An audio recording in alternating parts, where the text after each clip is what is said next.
शनि देव ने अपनी माता को लात क्यों मारी? संज्ञा सूर्य देव का ताप सहन नहीं कर सकती थी, इसीलिए उसने तप करने जाना पड़ा। इसलिए मैंने सूर्य देव और अपने बच्चों की देखभाल करने के लिए अपने स्वरूप छाया का निर्माण किया। संज्ञा को ऐसा लगा कि छाया बनकर मेरे परिवार का देखभाल करेगी, लेकिन उसने मेरे साथ छल किया। सूर्य देव नहीं जानते थे कि वह छाया है, उन्हें लगा कि संज्ञा ही है। इसलिए सूर्य देव ने छाया को संज्ञा समझकर अपने रूम में बुलाया। छाया आना नहीं चाहती थी, लेकिन मजबूर थी। सूर्य देव के क्रोध से भय लगकर सूर्य देव के पास चली गई और शनि का जन्म हुआ। संज्ञा जब तप करके वापस लौटती और उसने देखा छाया और उसके पुत्र शनि को देखकर वह चौंक गए। उसे लगा कि छाया ने मेरे साथ छल किया है, मुझे धोखा दिया है और मैंने इसका निर्माण अपने परिवार और अपने बच्चों के लिए किया था, लेकिन इसने मेरे पीठ पीछे अपना ही घर बसा लिया।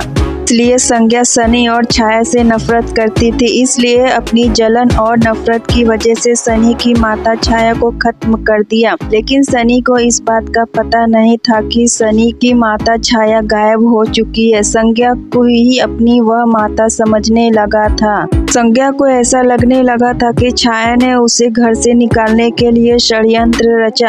अगर छाया गायब नहीं हुई होती तो आज देवरानी के पद पर होती। आज सूर्य देव की असली पत्नी खुद को ही मानती। और इस सभा का जब शनि देव सूर्य देव की सभा में आते हैं तो संज्ञा शनि को देखकर बहुत क्रोधित हो जाती है और वह शनि देव की और उनकी माता का अपमान करने लगती है, भला बुरा कहने लगती है। संज्ञा शनि से कहते हैं कि तुम्हारी माता चोर, लालची और षड्यंत्र रचने वाली है, छिनार है। वह सब सुनने के बाद तो शनि के पैरों के नीचे से जमीन ही हिल जाती है। संज्ञा कहती है शनि से कि यहाँ देखो, मेरे पैरों के पास तुम्हारी माता यहाँ पर है और अपने पैरों से अपनी परछाई को कुचलने लगती है।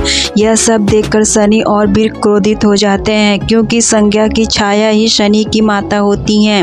और संज्ञा के पैरों के नीचे कुचलता देखकर शनि को क्रोध आ जाता है। संज्ञा के पैरों के नीचे अपनी माता छाया को कुचलता देखकर शनि को रहा नहीं गया। 2 कदम पीछे हटकर वह इतनी तेजी से दौड़कर आते हैं और संज्ञा के पेट पर खींचकर एक लात मार देते हैं। यह सब देखकर सूर्य लोक की सभा लोग ये सब देखकर चौंक जाते हैं। अगर आपको यह जानकारी स्टोरी अच्छी लगी हो तो प्लीज़ चैनल को लाइक करना ना भूलें।